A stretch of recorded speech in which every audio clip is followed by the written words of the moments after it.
statement, and we'll open it up for questions. Yeah, I think our team battled really hard tonight. St. Joe's came to play. We know they're going to fight. They laid it all on the line, and man, their two guards are tough to handle. We tried to focus on our principles defensively, and I think we did that well enough, but not perfectly. But the most important thing our team did, first and foremost, I think we honored the Lord with our effort and our intensity and how we play the game and our attitudes and demeanor. And second most importantly, we executed when we had to. These type of games in this scenario, if you don't have your execution, then you're not moving on. It's the bottom line. I think we did it. We got the ball where we needed to get it, and we finished when we got it there. And some shots weren't falling, but that doesn't mean they won't tomorrow night. Questions, guys? Your clear advantage was in the paint with Drew, and for him to come up big like that tonight, that was key tonight, I believe. Talk about his play.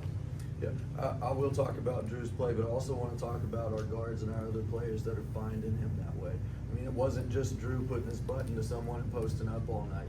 It was hitting them off drives. It was reposting across the lane. It was driving. I mean, there's a variety of different angles of passing the ball into the post. I mean, our team stepped up tonight. Drew was a beneficiary of that, and he worked his tail end off. He had, 14 rebounds? I don't have a stat sheet in front of me. 14, 15 rebounds, 22 points. I mean, I was about to say you can't really put into numbers how important that is, but you can. It's 22 points and 14 rebounds. So that's extremely important. Won the rebounding battle because of this man here. But like I said, the rest of our team really stepped up big and executed and got the ball where we wanted it. Defensively, you held them to 4 of 19 shooting in the fourth quarter, 21%, by far the best. Talk about just being able to lock down late, because that's hard, and you guys were out running throughout most of the game, but when you guys needed to, you were able to lock in. That's winning time. These guys understand that. These three here and the rest that are in the back of the room right now understand that it's time to dig down in the fourth quarter. We've ended the year being very successful in the fourth quarter. We've had a 13-point comeback in the fourth and a 15-point comeback in the fourth. Now, those two games we ended up losing, one in overtime and one at the end, but we made the run we needed to get back in the game. Fourth quarter is typically our time, and we anticipate nothing different than having a good fourth quarter tomorrow night as well. To any of the players to continue on the success that has been a tradition at Greater Beckley, what's it mean to be back into the state semifinals and be part of the team that has made it back? I'll take it. I mean, it's definitely, most, like what Coach said, it's most importantly that we glorify God, because without that, none of us are even here. So if we can come here and we can represent Him, I think everything's going to fall in the line. So that's just the main thing, and then we go out and execute. Starts on the defensive side like we did today, and shots are going to fall with everyone. Drew took over today, and we fed him the ball, and there was nobody who could stop him today. So that team is really good, but we got to move on to the next team, and everybody knows what Tug is, and they're arguably they're the best team in the state.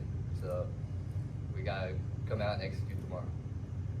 Drew, 16 of those points were in the second half. Was there a concerted effort to kind of get going, knowing you had the size advantage? No, just let the game come to me. Keegan, Eli, Fonte, all my guards did a great job of just giving me the ball. And we were being with their big man out. It was easy to, be able to, exploit smaller matchups. But as they both said, St. Joe's a great team. They came out, they adjusted. That first half they were honest. In that second half too. They're a great basketball team. They're going to be really good next year. I don't think they have any seniors, so to be able to come away with this one, to be able to advance to tomorrow is a big deal. And like Keegan said, just honoring the Lord, being able to come out here and represent Him, that's the most important thing. That's what we're really here to do. And then we're also here to win state championship. So, but we got to focus on tomorrow. They're, like Keegan said, number one in the state for a reason. So, Coach talked about the way and angles that get him the ball in the post. It doesn't happen in basketball at any level anymore. It's a lost art. What goes into making good post-entry passes? Unselfishness. That's the key. If you're willing to be unselfish and patient, you'll be willing to take the extra dribble to get the better angle. You'll be able to make the extra pass to the corner to get the better passing angle. If your focus and your effort, you have a concerted effort on getting the ball into the paint or down into the post, you're going to be patient and unselfish enough to do that in a variety of different ways, whatever way it takes. Sometimes that's even off the dribble. It's not so much we want to throw the ball down to Drew there 100% of the time, we can dribble the ball down there too and lay it off or lay it in. Basketball is a game of sometimes taking what you can get. And, you know, if the defender's on top, don't throw it on top, throw it underneath. You know, it's an easy game when you think of it in those terms, but, you know, looking at our guards, I thought just specifically Keegan, Cash, Averick, and Kellen, and even Eli over here, and Javante too, man. They're really faking a pass, making a pass tonight, and if that continues, we'll be really successful. Did I miss somebody there? Because all our guards played really well. Hey, Coach, talk a little bit more about the game tomorrow, what you expect in the Tug Valley matchup. I expect toughness, and I expect a really good Tug Valley team to be able to play with whatever tempo they see us in. I think our guys can play at a variety of different tempos as well. I see Tug, they can come out, they can diamond press you, they can zone press you to try to get you speed up and take bad shots. We've got to be willing to show some patience on the offensive end. You know, if we come down the floor and chuck up three, I think this says 2 for 14 from the 3-point line tonight. Not good. So we can't just come down the floor and chuck up threes. They want us to take those quick shots. We want to get the ball where we got to get the ball, and that's into the paint. We want layups. That's our focus, and we're actually willing to do it to win the ball game. I think we have a great shot tomorrow.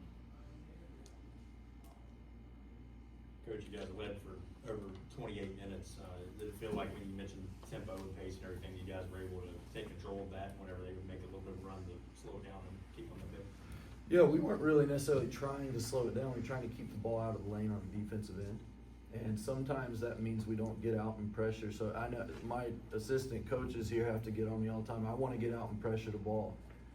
But if we're getting beat downhill into the lane when we're doing that, then maybe we need to step back. So we stayed within our concepts today on the defensive end, didn't overexert ourselves and extend too much and tried to take away driving lanes. And I think we did, like I said, a good enough job of that. I do want to mention too, we had guys coming off the bench. I think we went 8 deep tonight, and man, we didn't lose a single thing with any guy that came to the game. In fact, at times, we played extended minutes with guys coming off the bench because they were playing so well.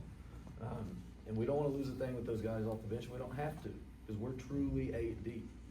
Sometimes 9 if Josh is here too. So, yeah. You have any superstitions? No, I only have little stitions. Well, what are your little stitions? I'm gonna wash my socks, but mainly because I didn't bring another pair of dress socks. It really has little to do with just that, but yeah, I'm gonna wear the same socks mostly out of necessity. But superstitiously, no. I don't believe in luck, and I don't believe in superstitions. I believe in execution, and I believe in the sovereignty of God. So, does God want us to win? I think He's got bigger things to deal with. But if we come out and honor the Lord, I think we give ourselves a chance to win if we execute. You for real wearing the same socks? Yeah, I don't have any more. That's disgusting. I'm gonna wash them. My wife's That's here. nasty. My wife's here. Yeah. I'm gonna wash them. My wife's here. They'll be washed. Do you guys have any superstitions or? Oh, I watch All American before every game. The show. Yeah. Kind of calms me down a little bit. Did you have a lot of nerves coming into this one? No, I don't think so, because I think I've been on the court multiple times with my dad winning state championships and my sister. I mean, my sister won one national championship. Doesn't really get any bigger than that. So, I mean, they've kind of showed me how things work, and they've guided me in ways that most people don't get it to take advantage of. And I took advantage of it to the fullest. I didn't make shots tonight. My teammates really, I mean, they kept telling me keep shooting it. We leaned on Drew, obviously. I mean, hopefully I make them tomorrow. If not, we'll find a different way to win. But I mean, I was really proud of the team because everybody executed the way they had to. It was the Drew, he scored, and we won the game. I think, like Keegan said, piggybacking off him, like, I mean, there was no need for any nervousness, I don't feel like. It's just another game. That's what we were talking about before. It's just same game, same 32-minute game, same 10-foot high rim. So just go out there and let's just do what we do.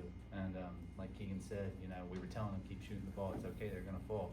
But ultimately, there's been a lot of games where, you know, somebody might not be hitting like hitting their shots, and we've had to lean on something else. So I mean, I feel like, I mean, as a team, we did a really good job of adapting to the moment, and I don't think anybody had like looked scared out there. All 8 guys that we played, they went out there and they fought hard. They didn't look scared. It looked like just another game. So I'm really proud of our guys, and I mean, even our bench, you know, they were into it. They were keeping the energy high, and I mean, we just got to have that for 2 more days, and we'll be walking out here with a state championship. No, I just believe that most of the threes that we took were in the first half, and I just believe that most of the threes we took were in the first half, and then we got together, and then we talked about it, and we adjusted, and in the second half, like we've been talking about, we fed our big, and we walked out with the dub. Sorry, I didn't mean to say she my fault.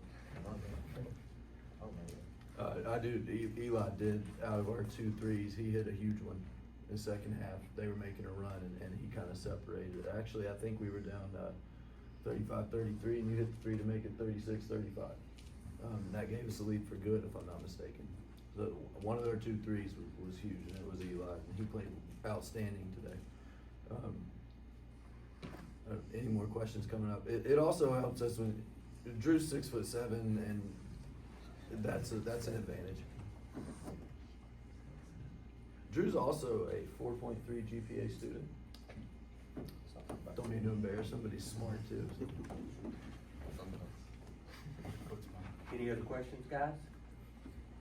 Coach, good luck.